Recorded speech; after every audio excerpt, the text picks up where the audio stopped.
Hello, friends. Welcome to the Nope Coach podcast. I'm your host, Suzanne Culberg, joined today by Barb Davids, who's going to chat about website marketing. Because I don't know about anyone else who's listening, but I I know that I don't make the most out of my website.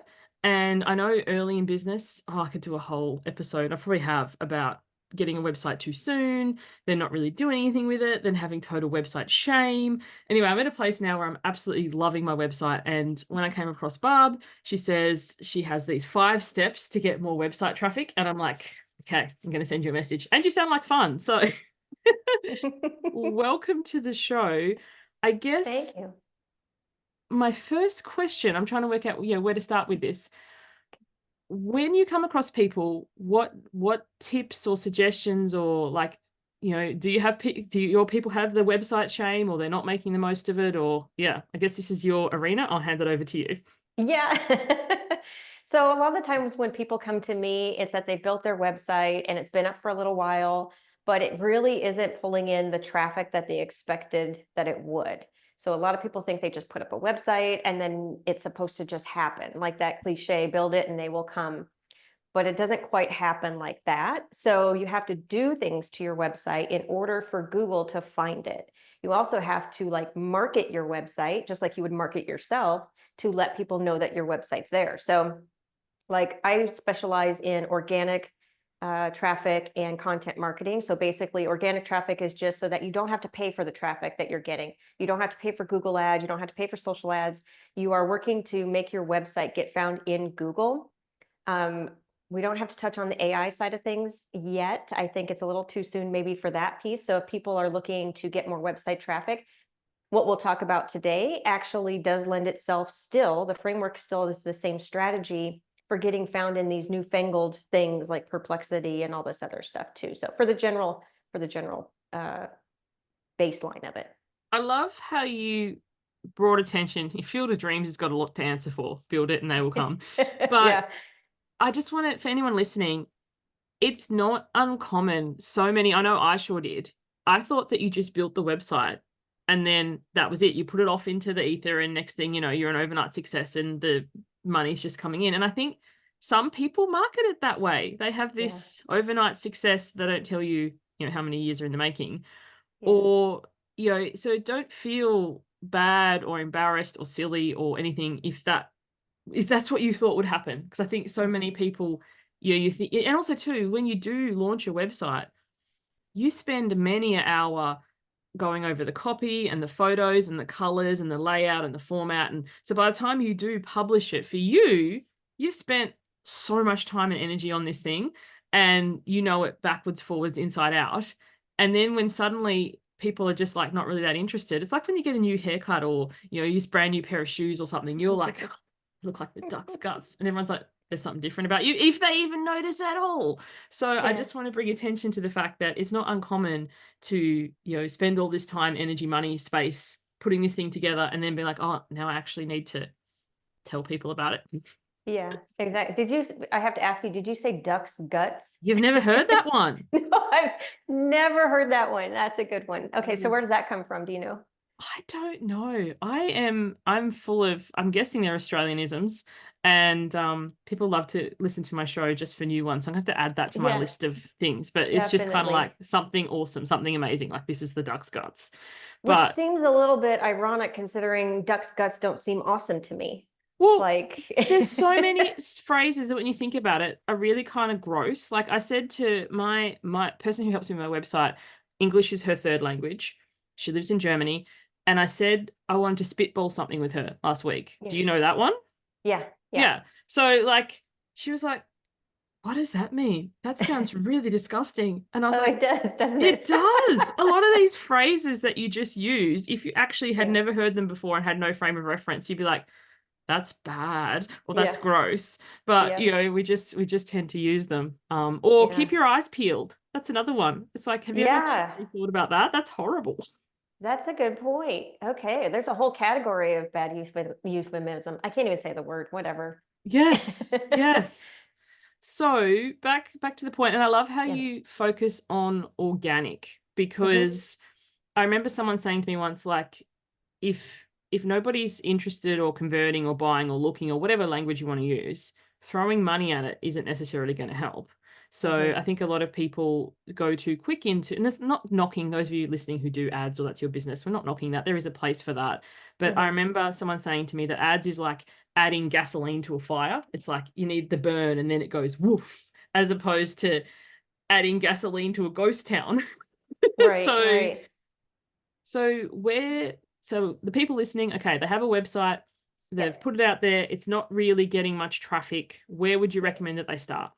Yep. So I have a framework that I use to make it super, super simple because I do feel like a lot of people think it's like rocket science, like there's so much involved with it. And while there can be, it does not have to be that difficult. So I broke it down into a framework. It's called SWEET framework. So SWEET, to help kind of remember. But essentially, yeah, if you put it up there, Google doesn't know that it's there unless you tell it. And there's a couple different ways you can tell it. One is through, I'm going to talk about one thing you can use first and foremost, and then we'll go into the framework because I think it's Mhm. really important and it's free, is Google Search Console. So Google Search Console is a tool that you can use to see what words people are using to get to your website from Google Organic. So it's super helpful to say, oh, are they connecting with me on the words that I thought they would find me on? Or is there new topics that I could maybe think about talking about somewhere, some way? So it's a really good, easy, free tool to take a look and see how your website's performing. And then another fun thing to do that, well, actually, I'll get into this in another part. So we'll start with the S in Suite. And I get very excited when I start talking about this stuff. So if you want to stop me and ask me questions, just interrupt me. It's totally fine. So we have S, which is select a target keyword. And this is another one where I think people maybe overthink it a little bit, but I try to remind people that you can always change. Like there is nothing ever set in stone in business, in life, in anything that you can't pivot if you need to. I think of pivot, from Ross from Friends, pivot. I did an episode But about that recently and we did the yeah, whole pivot. yeah, it's always in my head. But you select your keyword. And essentially what this is just whatever you think your client or your customer is typing in to find you. So maybe that's content services, maybe that's business coach, maybe that's life coach. Now there's more to it around what you can realistically rank for and what you can't. But essentially you're looking to figure out, okay, how can they find me? What are they typing in? So you select a keyword and then you do the W, which is work on a blog post. So you're going to I am write, going to interrupt you right uh-huh, there really yeah, quickly. perfect. Okay, So with the S, select a keyword, because you said you yep, can pivot. It's not concretized, it's not set in stone, you can change it. yep. Is it a bigger deal to change? As say like you have your branding done and then you've got all your Mhm. colors and it's all printed out. Like, yeah, I could change that, but that's going to be time expense. Or is it a quick kind of change if you decide, actually, I don't want to be a life coach. I want to be, um, I don't know, something Scuba else. instructor? Yeah, well, that is a huge shift. Like, I'm wondering, is there a difference between a little shift between life coach and scuba instructor versus life coach and, I don't know, business coach or something?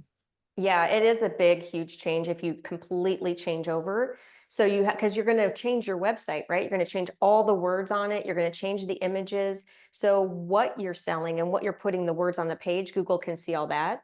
So if you change from one industry to another, that's definitely a big change. When you are changing maybe just a little bit, it's not as big of a change.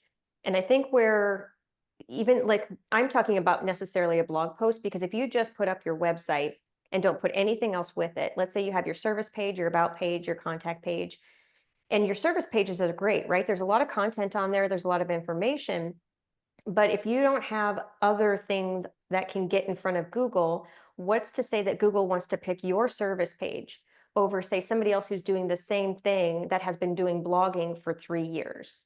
There's a lot more Yes. context over there for that one. So that's kind of where that whole you can build it and they won't just show up comes from. No, So I the love blog that. post, So yeah, blog posts, which would lead into, oh, well, I'm going to click around. Because you do tend to do that. If you look at yeah, someone's blog and you're like, this is interesting. Who is this person? And then you'll go and click at yep, everything else.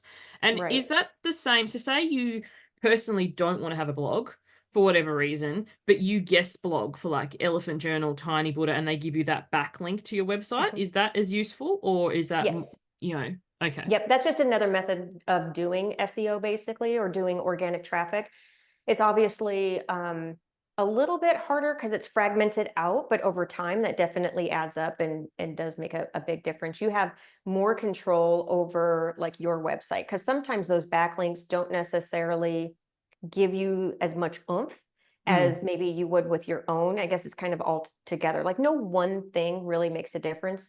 And I know there's a lot of, I think this is part of marketing, right? There's marketers that market poorly and they say, oh, you're going to get traffic right now by doing this, or this one thing will give you all the traffic in the world. But really, it does take time. And sometimes there are quick wins.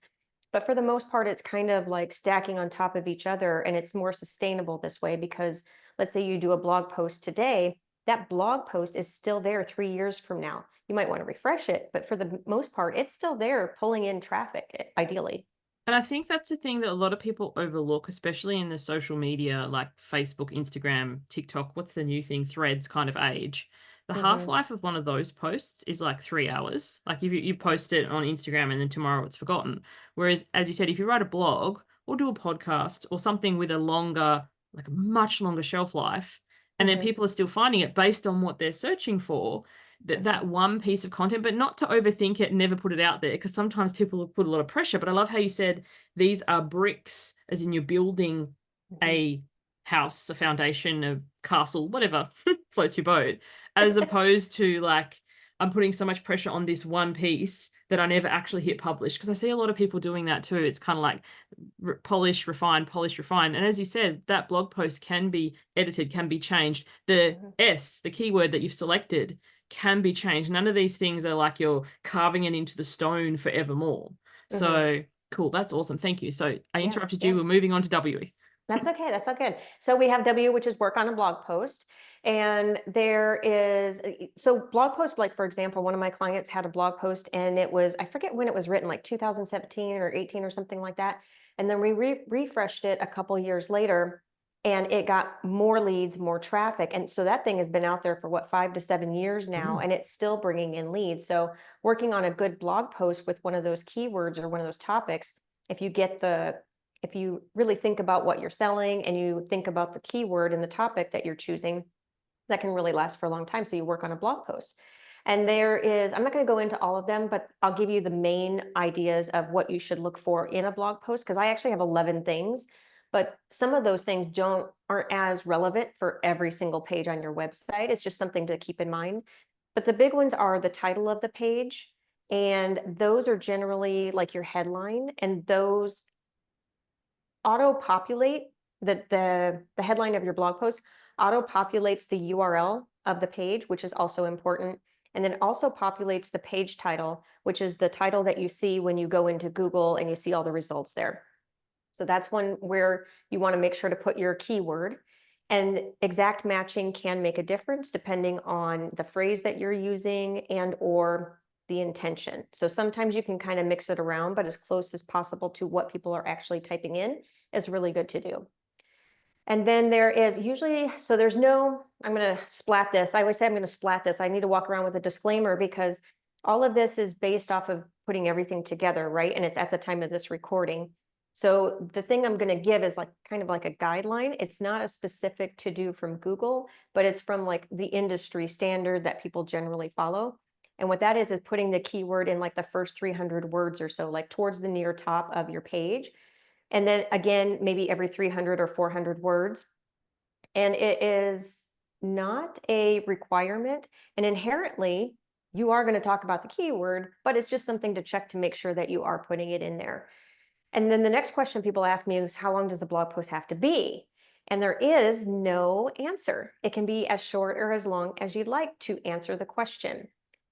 But again, I'm going to put a splat up there and I'm going to say that generally speaking, I like to suggest at least 800 or 1200 words, mostly because anything less feels a little bit too surface level and not enough. But it does vary again by topic and by industry. So there is no set rule for that. And then let's see what else is big. Oh, the images on the blog post page.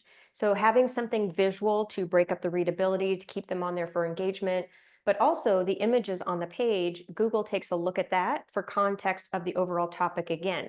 So there's two ways that they do that, and that's with the file name of the image, whatever it's downloaded. So generally, as business owners, what we do is we go to Canva, we type in something, we download a photo, then we upload it to our website without even thinking. But we need to rename it so that it has the keyword in the file name, and then also make sure that it's fitting to the size of where you want it on your website. Because if it's this large, like if it's full screen size, and you're just putting it in like half of the page, that's not necessary basically, because it's going to just slow down your page from loading and make it a little bit slower. And then there is an image alt text. So for screen readers, this is what it was actually developed for, the image alt text. So when a screen reader comes through the page and it sees an image, it'll take and read out loud what that image alt text is. So it's a description of the image for the screen readers. But Google does use that. So if there's a way to naturally use the keyword in the description, then that's a good place to use it too. I've heard a lot of people say Mhm, that, naming the image, and it's such a thing that you would overlook because, as you said, if you're mhm, grabbing it from Canva or if you're grabbing it from one of those websites where you can take images from like Unsplash or something like that, mhm, it would just like to me, I wouldn't think to rename it. I'd just be like, okay, that image and move it across to something so simple. mhm. That's really great advice for people. Yeah. And there's other ways you can make it visually appealing too, and that's like with pull quotes. So like taking a portion that maybe a quote that stands out and make it visually appealing or visually different. Even just changing up the font size a little bit, changing colors, that kind of thing, adding graphs, graphics, other graphics like charts or something, whatever supports the topic basically. So those are the really super huge ones. And then making sure that you link to it in and throughout your website. So let's say you have more than one blog post. Let's say you wrote about something relative to it like 12 months ago, and you can link back and forth between the two. So that helps Google out a lot as well. And also So helps the that's reader out W. because if you're Hmm. reading, say, you've written something about, like, I know Danny Gardner, the Quiet Business Marketer, for anyone who hasn't come across her, she wrote a blog about human design before human design became huge. Mm, And she said that one blog post brings her quite significant traffic and money to this day because it's ranked so well because it was early on. So if you can be on the cusp of something, hmm. you can win. But when you go to her site and she's talking about different types, you can click on it. It's good for the website, as you said, but it's also good for the reader because you end up in a rabbit hole and you're on their website for ages, which Hmm. is building your know, like, trust with the person because they're obviously quite knowledgeable Yeah. and you can find out more about what they do. So Yep. that's W. Are we up to E now? Yep. And this is E. The first E is enhance with summaries. So basically, there's a page title and a page description. So when you go to Google and you type in a search, the first headline is a page title, and then underneath that is a description of the page. Generally speaking, those are auto-populated by whatever tool you're using, but you can change those up so that it matches whatever you think you might want to say as people are like scrolling through the search results. And I kind of liken this to like a window display. Like you're walking along, you see the window display, and you're like, "Oh, that looks good. Maybe I'll go in and step inside and see what they have." It's kind of like that. You want people to want to click to see what you have to sell in your website. So, and you want them to click over yours versus somebody else down on the page. So that's the page title and page description.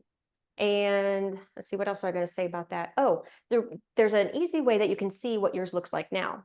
So if you go to Google and type in site colon your domain name and then .com or whatever the dot is, so SITE colon and then your domain, it will give you a list of all of your pages with the page titles and the descriptions.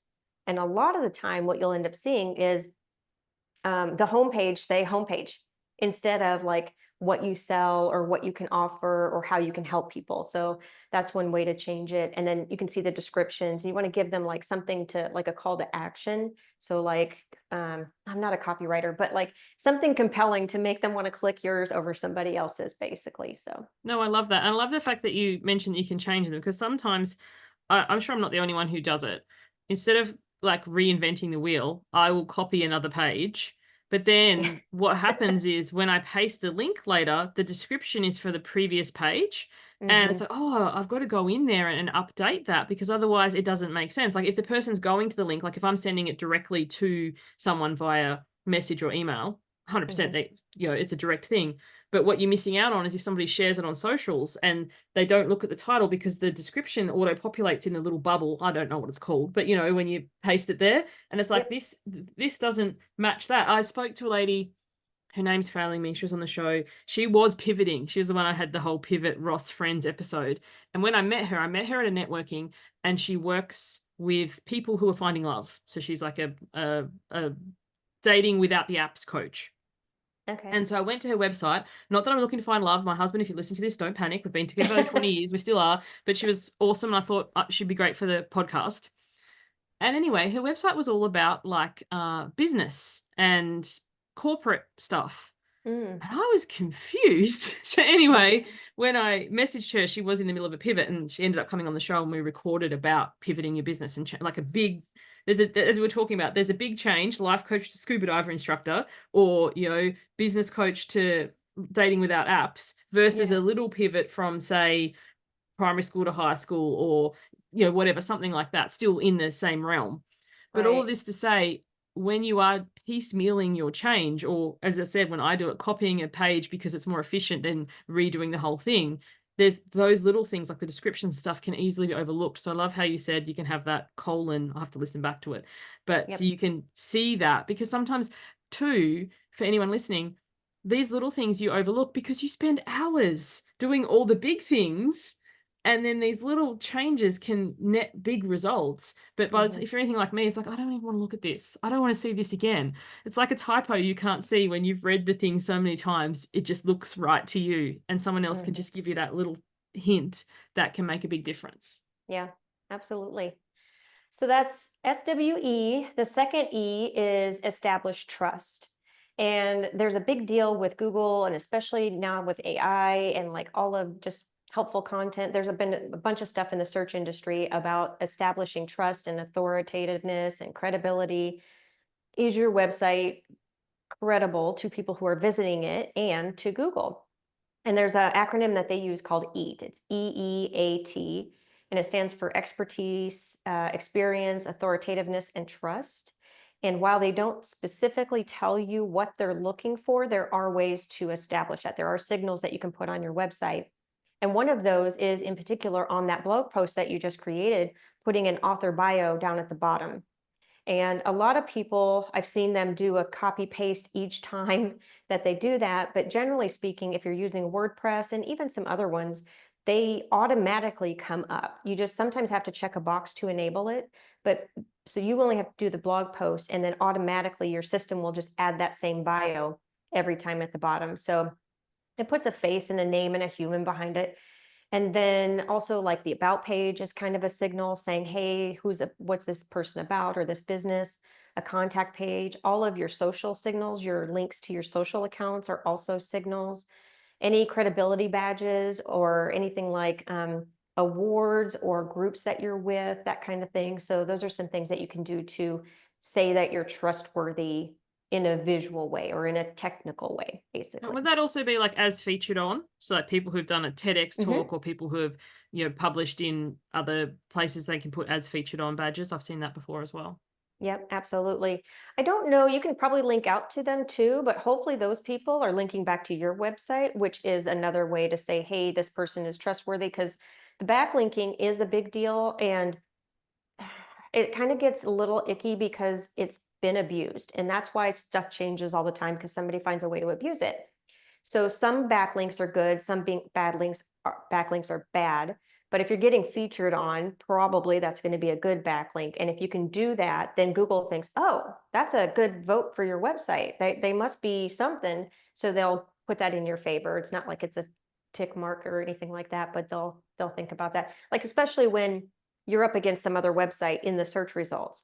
Like they kind of compare everybody, and I'm gonna think that they get some kind of score. It has to be, because it has to be data driven, but it's not like if you have more backlinks than them, that's going to automatically make you rank higher, because all of these things go into account, like just all of the pieces. But it's a good one to have. 100%. And so that was the second E, establish Yep. trust. And so what's Yep. we're up to the T now? Yep, we're down to the T, the big one. Tell the world. You have to tell people about the blog post in order for people to find it still, even for Google. And when other people find it, you can distribute it out to your socials, you can send it out to your email list, or you can do ad, like whatever you would decide for your distribution strategy. Like the more you can tell people about it, the better it is for Google to be able to find it as well. I think that's a lot of another thing that people can inadvertently drop the ball on is, once again, you spend all the time writing it, creating it, editing it, uploading it, and whatever. And it's like, oh, now I need to tell people about it. Yeah. So having, a distribution strategy where, does it go out to your socials with your newsletter? Do you ask people to share it? And I think that one, people often forget the simpleness of just asking because, yeah, it's people can say no. I'm the no coach Hmm. after all, but sometimes people don't think to. So if you just, if you enjoy this, who could you share it with? Or, Yeah. inviting people to share it is Yeah. such a simple thing. And people do. And I think I was going to say, I sound old now. My kids, they are like quite young and they're always like, like and share, like and share. And, sometimes it's like, that's all I hear in the background, Yeah. but it works. Yeah. Yeah. You could even put it in your email signature if you're not much on social, depending on what your strategy is. I've seen people do that as well. I don't do that because I don't like doing like maintaining it, and I do social, so that's where I put it out. But and then I take my blog posts and I repurpose them. So I like break them down into different pieces so I can have like multiple social posts based off of the same content. That's a whole nother story. But yeah, email is another one. Trying to think what there's like also some aggregate websites that are pretty good that you could do like SlideShare. You could put it into a slide show and then share it on there. I didn't have much success with Medium, but there are different ones that you could try and see if that would also pull in some traffic. Yeah, I think it's trial and error. Like for Mm-hmm. different people will have different results depending on the Mm-hmm. platform. Yeah. And it's how much work is it for you versus the yield that you get for it. So like Right. I don't particularly use social media at all anymore. I have a static 9 grid on Instagram. So for anyone listening, if you go to my Instagram, the 9 grids, the first page you see is static. I don't change that at all.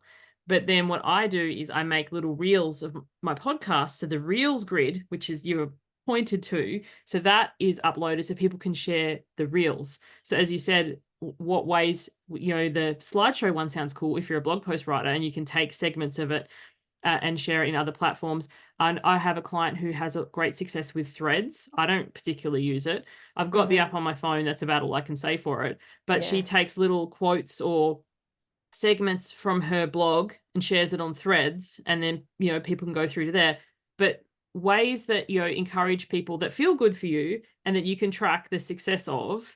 Mm-hmm. And yeah, that doesn't, like, I just think the distribution part is a lot where people may inadvertently let themselves down because it's like there's no point. Like imagine if you're having a party, so you've got the decorations, you've got the food, you've got your outfit, you've got the music, you've got the DJ, you've got everything, but then you don't send out any invitations. Yeah. It's like you're sitting there waiting like, when's everyone going to come? Like, did you invite Right. them? Yeah. Oh. Yeah. So anything else that we haven't covered, Barb, that that comes to mind for people with getting their website in front of new people?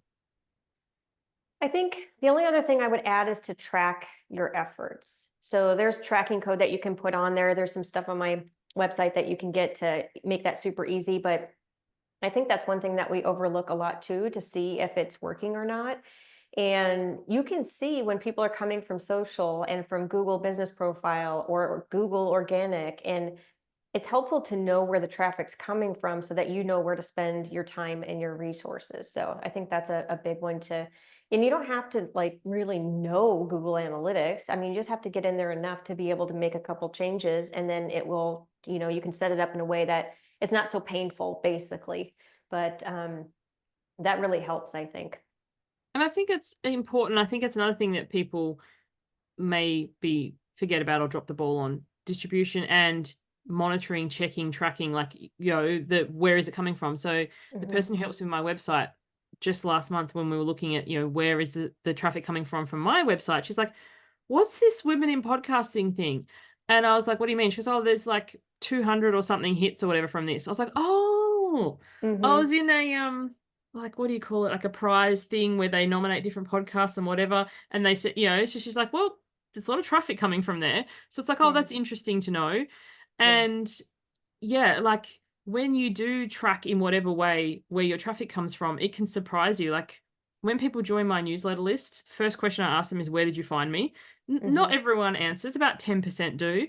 But then you can be like, oh, and sometimes it's the most like surprising to me places. Like I often think, oh, maybe it's the big thing that I did or the big name or whatever. But most of my people come in through just like a conversation or somebody that I have track that I've met in networking or something like that. Like, Mhm. but building back to your trust point.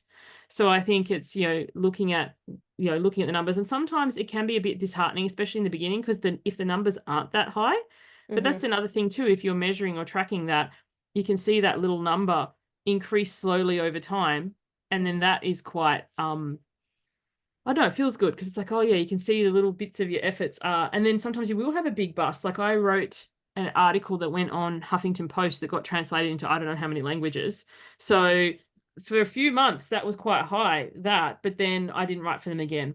Um, Mm. and then sometimes too, it would be, is this a one-off yield, like if you did a summit or if you wrote a piece for a big magazine, as opposed to something you could do regularly, like your own blog that you Mhm. can track, and then you can see which topics is converting more or people have more interest in, and sometimes maybe that would be an invitation to, I'll write more about this. Mhm. Yep, absolutely. Awesome. So we've covered that in record time. Like, go us. Like, and I just think, if you've put the effort into creating the website, making a blog, putting it out there, these 5 tweaks with the sweet framework, and I love that because it's easy to remember, Mhm. could be just that little, like, as I say, icing on the cake, but even more than that, because you've done all the effort, but these are just the little bits that can have a big yield for increasing your traffic. So, Barb, what do you do and where can people find you? I do SEO and content marketing, and they can find me at compassdigitalstrategies.com. That's probably the easiest way to find me. The Suite Framework workbook is there. So if somebody wanted to like go through the whole thing, there's a lot more detail in there, and it kind of gives you like step by step what to do next. And then I also have a podcast called Small Business Sweet Spot, where I give help and how to's and different strategies and tactics around the SEO and content marketing. I love that. And Compass, is that your next to you? Is that your branding for the compass Yeah, on the that's wall? technically my, yeah. Oh, yeah. Sorry. What? Oh, right there. Yes. Yeah, that's Compass. So I did that.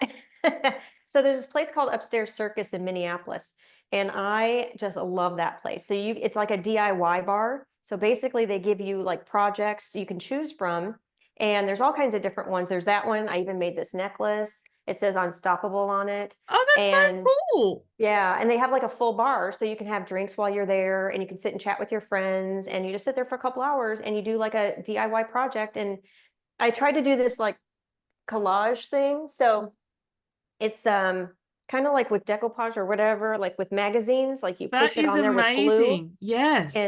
it didn't quite turn out like I wanted, but I leave it there for the reminder of the fun. I think it's the little things like that, and it's pouring your heart into your business and then having something creative to show for it at the end. It's totally a Hmm. win. I love it. Yeah, Well, thank you yeah. so much for joining me, Barb. Make sure everyone you check out Barb's resources, get the full framework, listen to her podcast, and yeah, I think sometimes I know what it's like to be like, oh, it's just another thing, but this is these little tweaks. As Barb said, it's a pivot back to the Friends episode rather than like having to carve out the entire foundations. And sometimes those little tweaks can yield really big rewards. Thank you so much for joining me. I hope to catch everyone on the next one. Bye for now.